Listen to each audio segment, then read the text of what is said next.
আসসালামু আলাইকুম রহমতুল্লাহ। আসলে লম্বা বক্তব্য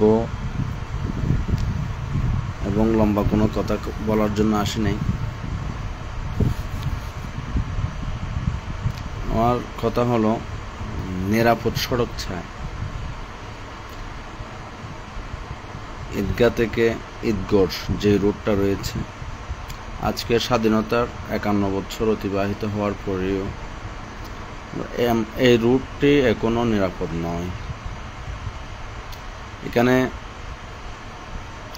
রাজনৈতিক নেতৃবর্গ থেকে শুরু করে সাধারণ জনগণ,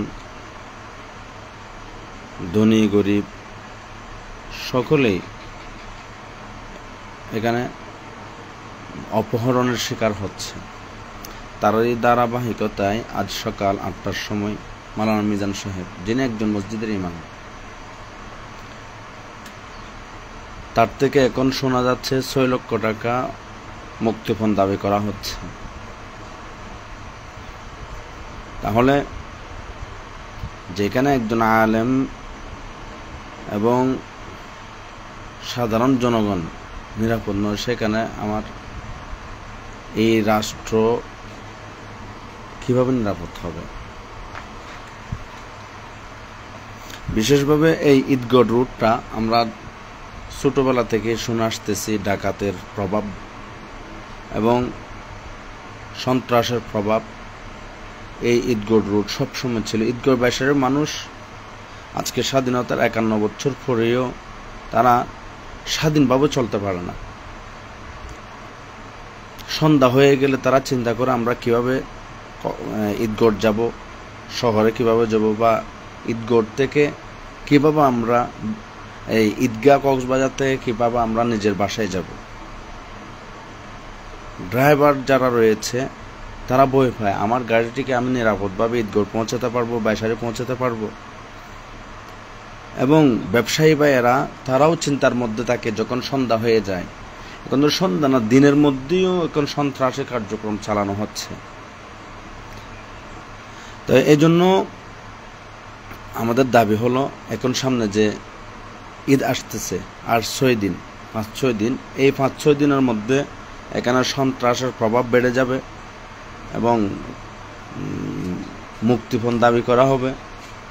সাধারণ জনগণ খুবই কষ্টের মধ্যে দিন অতিবাহিত করবে। অতএব প্রশাসনের কাছে আমার জোর দাবি হবে, আপনারা অন্ততপক্ষে এই 1 সপ্তাহের জন্য হলেও ঈদের সময় তারা কেনাকাটা করবে, বিভিন্ন জায়গা থেকে মানুষ আসা যাওয়া করবে, তাহলে নিরাপদভাবে যেন তারা চলতে পারে, তাদেরকে নিরাপত্তা দিন, তাদেরকে সুযোগ করে দিন যেন তারা ঠিকভাবে সুন্দরভাবে চলতে পারে, চলাফেরা করতে পারে।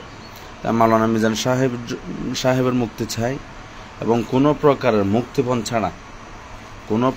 মুক্তিপণ ছাড়া তাকে 1 টাকাও যেন দিতে না হয়। যতটুকু জানি মাওলানা মিজান সাহেব আমাদের সমবয়সী।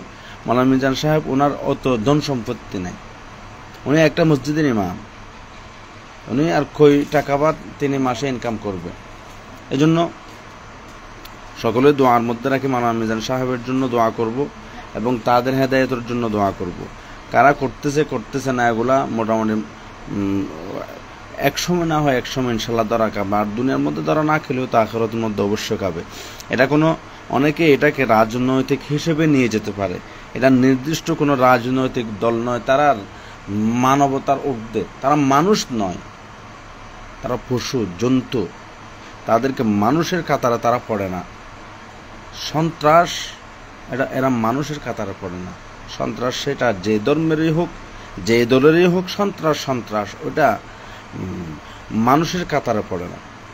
তো যাই হোক, সকলেই মাওলানা মিজান সাহেবের জন্য দোয়া করবেন এবং ওই ঈদগড় বাইশারের রোডটা যেন নিরাপত্তার সহিত মানুষ চলাফেরা করতে পারে। এই জন্য আমরা সরকারের প্রতি এই বিশেষভাবে কক্সবাজারের প্রশাসন যারা রয়েছেন, এখন ঈদগাহ একটা উপজেলা করা হয়েছে, ঈদগড় এটা কক্সবাজারের আন্ডারে এবং বাইশারে এটা বান্দরবনের আওতায় পড়ে। বাইশারি পরে বান্দরবানের আওতায়, তাও বাইশারি যেতে হলেও ঈদগড় পার হয়ে যেতে হয়। এবং ঈদগড় এটা রামু উপজেলার মধ্যে পড়ে, এখন সম্ভবত ঈদগাহ যেটা উপজেলা করা হয়েছে ঈদগাহ উপজেলার মধ্যে পড়তেছে। তো এখন একজন সাধারণ মানুষ যেখানে নিরাপদ না, একজন আলেম যেখানে নিরাপদ না, সেখানে যারা রাজনীতি করে তারা কিভাবে নিরাপদ হবে, যারা ব্যবসা করে তারা কিভাবে নিরাপদ হবে?